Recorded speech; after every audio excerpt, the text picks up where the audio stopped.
Okay, mayong gabi istanan. Salamat kayo sa matag usang niya karon. Salamat ang nagapadayon ta sa atong pagsimba sa atong buhi nga Dios. O di ta magdugay, manindog ta atong basahon ang naa sa screen. John chapter 2, 1 to 2. 1 to 2. Okay, kami basa ng verse 1. Ready, read.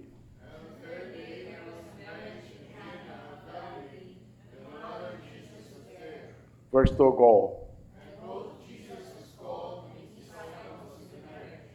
Okay.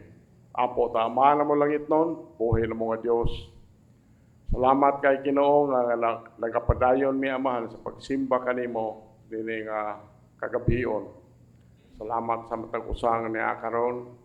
Among ipasalamatan ikaw Amahan bisan sa imong paglugway pa sa among hinulamang kinabuhi. Salamat sa imong pagpakaon kanamo. Salamat sa imong paghatag namog dugang kusog. Salamat kay Amahan. Among ipangamuyo kanimo Ginoo nining kagabion taga kahom ang imong pulong kini imong ulipon taga igsulti Amahan. Tabuni kami sa pililhon nimong dugo kuha ang mga lama sala ni imong ulipon o kini among pagampo pangaliw po kanimo gisalig namo ang tanan Jesus Christ among bugtong personal nga manluwas. Amen. Padayon ta sa atong mensahe, series of messages na siya, Portraits of Christ in John's Gallery. Muna ang atong study of the book of John. Specifically, atong message, naguluhan ni siya o Jesus, the Son of God. So, kaning gospel nga gisulat ni John, it is a majestic gospel, usa ka halangdon nga maayong balita nga nag-serve nga maanindot kayo nga gallery nga nagpadayag sa himaya ni Ginoong Hesus. Wala na ilaing sinulat pa sa kalibutan nga makahimo niini. Samtang nagbasa tayo sa chapter 1, si John naghatag na to convincing evidence of the deity of Jesus Christ, ang pagka-Diyos ni Jesus Christ. Then, nagpamatuod kini nga si Ginoong Hesus usa ka Dios ug usa pud ka tawo. Jesus is shown in all the majesty of His place in the Godhead. Si Ginoong Hesus napadayag siya sa tanan niyang pagkahalangdon diha sa lugar sa Godhead. Godhead na hibalotag God the Father, God the Son, God the Holy Ghost. Now in chapter 2, si John naghatag na tog duha ka snapshots gikan sa kinabuhi ni Ginoong Hesus.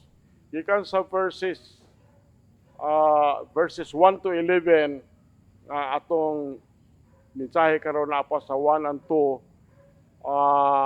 si Jesus Christ gipadayag dinhi nga nag-attend siya wedding. And in verses 12 to 25, si Jesus nagpadayag dinhi naadto siya dito sa balay sa alampuan sa templo. Then dinha sa pag-adto niya sa house of worship dito sa templo, si Jesus exerted His authority as the Son of God. Yang gihinluan ang kadtong mga kahugawan dito sa balay sa iyang Amahan. Kay daghan naman kayong mga tindahan dito. Daghan na maligyag kanding, maligyag karniro, hugaw na kayo ang maong balay alampuan.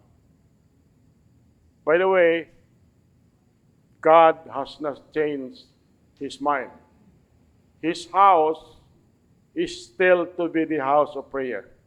Ang iyang balay, sa gihapon, balay na diin ta makampo, balay na diin ta magdaig sa Ginoo, balay na nga balay ni nga dinhi ta magsimba sa atong buhi nga Dios.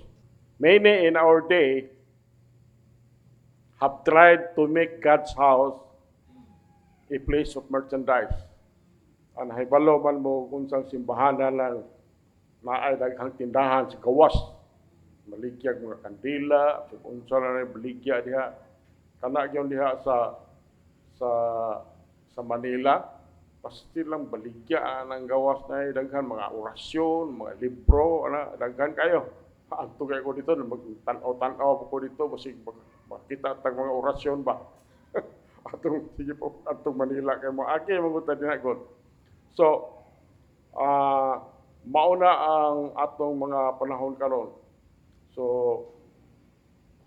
ang uban niya na, ang ilang balay lampuan, adin na gihimo nila ang politika, politics. And si Ginoong Hesus hantod karon nagbarog na siya nga batok anang mga practices. So gusto niya nga ang balay alampuan niya diha magampo, diha magdaig o diha magsimba ang mga believer. Ini kagabion, I did not come to preach about the sin at the temple, but rather the sin at the wedding. Sin at the wedding. Kining maingon ta gamay lang kayo nga snapshot gikan sa pag-alagad ni Ginoong Hesus. Nakita nato si Ginoong Hesus sa iyahang pagkatao in all of his humanity. Kaning hulagway nagpicture ni nga si Ginoong Hesus concerned kay ni sa kinabuhi sa tao, who is concerned with and gets involved in the problems and situation of ordinary everyday life. Muna ang atong Dios. Involved siya sa imong problema, involved siya sa sitwasyon sa ordinary na itong kinabuhi every day. Now, in this passage, we encounter a Christ who cares. Atong nakita si Ginoong Hesus nga nag-atiman and who can and one who carry through his own. Now, dili kagabion, atong tan-aw ning gamay nga senaryo diha sa Cana of Galilee. O ma-witness nato ang paghulagway ni John ni Ginoong Hesus as the Son of Man. Okay, number 1, Christ's participation in the events of life. So, si Kristo nag-participate yun na bisan sa hitabo sa atong kinabuhi. Imong kinabuhi ug sa akong kinabuhi. Okay, point A, the circumstances. Unsa may nahitaboan niya siya? It's a wedding. Wedding ni siya. Kaning wedding, dako kay ni nga social event niya itong mga panahon na. Di ko kalimot dito sa mga high school pakuanto dito sa Cotabato, naka-witness ko nga kanang kasal sa mga Muslim, dugay kayo mahuman. Dugay kayo. Mga isak semana, 2 ka semana, dugay kayo. Dahil tungod sa kadugay, ang ubang karabaw sa mga silingan, mga walang karabaw. So, tingnan na ako na-obserbaran nga dugay kayo mahuman ang ilang wedding. Bisan alang panahon nila sa panahon ni aning hitaboa, ang celebration mo dunar ni og mga 6 semana. Kada ko Agosto no? 6 semana ang wedding time. Wala po tani kaning atong gibasa, wala na sultihin din ni kinsay gi kasal. Wala ta kahibalo kinsay gi kasal. Most probably atong ma-estimate lang suod ni nga parente ni Ginoong Hesus. Suod nga parente ni. It may be a brother, it may be a sister, it may be a cousin, abot o wa ta kabalo. Maybe lang taani. But I say that because it seems to have been someone of close relation, because Mary is involved in the festivities. Muna nga, makaingon ta nga suod yung kay nila ning gikasal. kay naa man gud si Mary involved man siya aning kalipay aning panahona. Now, if this scene teaches us anything, kung kining senaryo nagtudlo ni nato mga pagtulunan, it tells us that Jesus chose to participate in this common, routine, everyday event. Atong masabtan ini. Jesus is not just for Sunday. Si Ginoong Hesus dili lang na siya kay Domingo. Si Ginoong Hesus nagtingwa siya o angay siya nga apel sa tanan nga parte sa atong kinabuhi. Kung unsa man ang parte sa among kinabuhi, i-apel si Jesus Christ. You say, He is either the Lord of all or He is not Lord at all in your life. Usahan ko na Acts chapter 10:36, kamo basa na, read.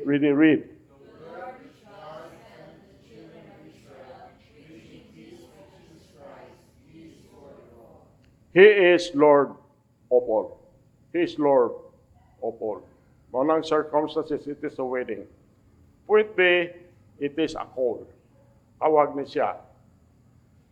Naani si Jesus dito tungod kay gi-invite siya. There was an invitation. Doon na siguro tao nga nakahuna-huna siya nga maayo po siguro niyang paghuna-huna iyang gitawag si Ginoong Hesus, gi-invite niya aning nga event. Now, dunay atong masulti dire nga never be guilty of attempting to include Jesus from any areas of your life. Tungod kay by virtue of His sacrifice for us at Calvary, He deserves inclusion in all we are and in all we do. Hinumduman nato siguro 1 Corinthians 6:19-20, kamoy basa na 1 Corinthians 6:19, read.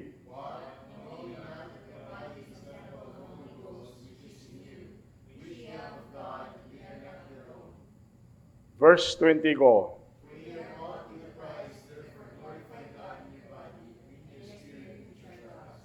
Thank you.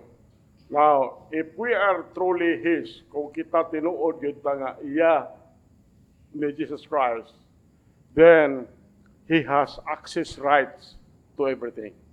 Doon na siya access sa atong kinabuhi. Tanan parte sa atong kinabuhi. Ang uban God here today, some kinahanglan pa i-open ang area of their life to God. Kana bang hunap lang i-open ba nako akong kinabuhi sa Ginoo o dili ba? You need to stop holding back and give God access to everything. So, kinahanglan nga dili nato pugngan ba ug tagaan gyud nato ang Ginoo ug access atong kinabuhi in everything in our life. In too many lives, kaabi nimo dunay mga daghang mga hitabo sa kinabuhi nga si Ginoong Hesus is left standing outside looking in. Dunay mga instances nga si Ginoong Hesus ang senaryo ani simbahan pagyud. Sa simbahan, atong simbahan na gisaraduan ang pultahan ang mga tao nga membro sa simbahan na sa sulod si Jesus Christ tuwa dito sa gawas. Gusto mo sulod. Nanuktok siya, gusto siya musulod. Revelation chapter 3:20 akong basahon. Behold, I stand at the door and knock. If any man hear my voice and open the door, I will come in to him and will sup with him and he with me. Yatong diha pa mi sa Kapitulyo, magsulwining may mauni ang verse akong basahon kay masabtan nato ipasabot mi nga si Ginoong Hesus kuno nasa gawas atong kasing-kasing nanuktok siya, gusto siya mosulod na naa siya. Pero sa further natong study kaning Revelation 20 ang sin dai inani church, it is a church. So wala na ko mogamit ani sa soul winning kay church dai ni ang gigaang senaryo ani nga si Ginoong Hesus naa sa gawas sa pultahan sa simbahan, ang simbahan gisarduan. Kini ang atong building dire, kung magsimba ta, si Ginoong Hesus naa sa taliwala. Naa dili sa gawas, naa kanunay siya sa taliwala. So mauna naa siya nga dunay mga panahon nga si Ginoong Hesus naa siya, ready siya anytime nga mohatag solusyon sa mga problema nato. Pero imbes nga mosulod siya, maghulat siya patiently dito sa gawas kung imbitaron siya. Kung mauna ang mahitabo, why not makes that happen today? So anytime sa atong kinabuhi, then call Jesus Christ. Parte na siya sa atong kinabuhi. Point B, Christ's consideration. Notice that when he was called, si Ginoong Hesus miadto. Jesus came. In all the events of life, the child of God need never fear Jesus not coming to the aid. He cares. Si Ginoong Hesus, muatiman siya, o sa panahon nga tawgon siya, He will answer us and move in our need. Kamo rin ko'y basa ng Matthew 7:7 and 8. Matthew 7, ready read. Ask and it shall be given you, seek and ye shall find, knock and it shall be opened unto you. Verse 8, go. For everyone who asketh receiveth, and he that seeketh findeth, and to him that knocketh it shall be opened. Promise ni si Ginoo. Then, ni ay seal number sa Ginoo. May seal number niya. Anytime,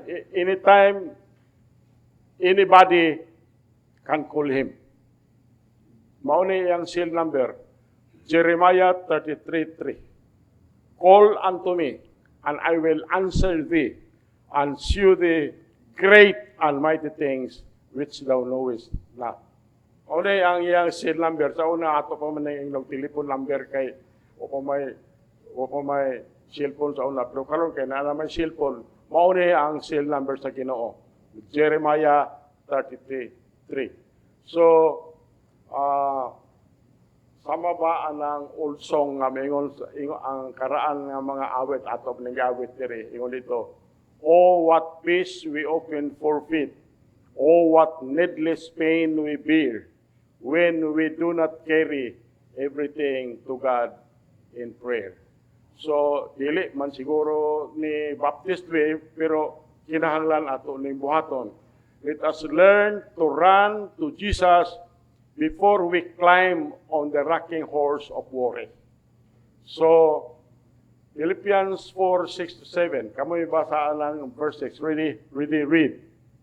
Therefore for nothing, in everything by prayer and supplication, with thanksgiving, let your requests be made known to God. Verse 7, go. The peace of God, which passeth all understanding, shall keep your hearts and minds through Christ Jesus. Balikon lang ako nagbasa for purposes of emphasis, no? Be careful for nothing, but in everything, by prayer and supplication, with thanksgiving, let your request be made known unto God. Verse 7, and the peace of God, which passeth all understanding, shall keep your hearts and minds through Christ Jesus. Ug mo ni atong conclusion sa itong mensahe. What I want you to take home with you from this message is this. Jesus is tied to the events of your life. He is not just some remote supernatural being who is totally removed from our need. He cares. Si Ginoong Hesus, muatiman siya bisan sa pinakagamay nga detail sa itong kinabuhi. Doon ay atong mabasa din ako na basahon karon nga ang tao importante gyud na kaayo sa Ginoo. He cares about the smallest details of your life and waits for you to call Him. Naghulat na si Jesus Christ nga tawgon nato siya into the times of need so that He can minister to you. Ako basahon niya Matthew 10:29 to 31 ingon dito. Arna two sparrows. Kailan mo sparrows? Kanang langgam gagmay dia, daghang kay dia at mga balay. Mga ingon nila mayang bungol, pero sparrow ko na. Sparrow ang ngalan dyan na. Are not those sparrows sold for a parting? Kanang parting, sa Pinisaya na dari kudrantes. Kanang parting, ug sa ato na karon ang bilian niya siya, wala na siguro mo kaabot ang kwarta ka ng isa kasintabo, na nakadakao, isa kasintabo na siya, ako nakaabot pa kuha na. Kanang kwartaha, kuha na, ug tulo ka buok na mumunoy gamiton sa hantakan, kanang siya. 1/4 anang 1 centavo, maunay parting, kudrante sa Bilisaya pa. So yung na nito, are not those sparrows sold for a parting, and one of them shall not fall on the ground without your Father. Sa ito pa, ito masabtan ba din nga kanina yung sparrow, kung saan magod ng sparrow ko? Pero maya na kayo, kung imong sulaya na siya, dakop o niya imong balhibo, imong isog pa, isa ka hungit naman na siguro. Isa ka hungit, mauna siya. Are not those sparrows sold for a parting, and one of them shall not fall on the ground without your Father. Sa ato pa, bisan ka ng langgama, mamatay na siya, naadiha ang amahan, naadiha ang Ginoo. You see? Yun din niyo. Are not those sparrows sold for a parting, and one of them shall not fall on the ground without your Father. Yun din sa verse 10. But the very hairs of your head are all numbered. Ingon dito 31. Fear ye not therefore, ye are of more value than many sparrows. So mo na gingon diri. Dili ba ang duha ka sparrow ibaligya sa bili nga usa ka kudrantes ug ang usa kanila dili matagak sa yuta nga wala ang inyong amahan. Apan bisan pa ang mga buhok sa inyong ulo ang tanan na ihap. 31, busa, ayaw kamo kahadlo. Kamo, labaw pa og bili kaysa daghan nga sparrow.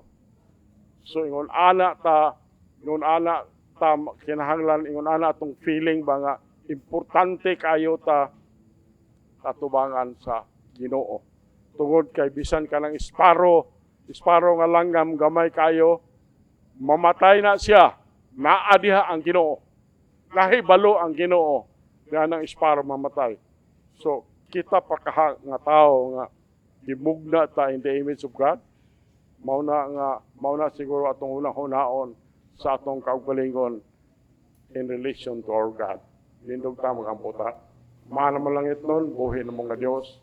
Salamat sa imong mensahe, Lord. Salamat sa imong tulong.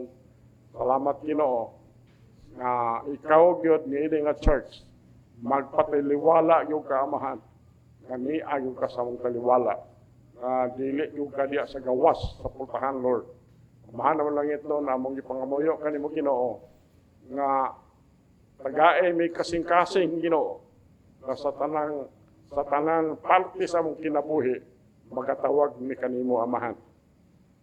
Para maabangan minimo amahan o sulbad ang mga problema. Kung nasayod mi, imong saad, Lord, nga ikaw mutabang sa pagsulbad sa among nga problema. Kung unsa man ang panahon nga among bation ka ng mga problema, amahan. Paano mo lang ito, ini kagabion, among ipangamuyo nga ikiling, imong idulungog, Lord, alang sa among pangaliyuko kanimo, amahan, daghan among concern, Ginoo, da kanimo. Amahan, kini among pagampo, pangaliyuko kanimo, ang tanan ini, amo nang gisalig sa mahal nga ngalan ni Jesus Christ. Amo bugtong personal nga manuluwas. Amen. Okay, likota.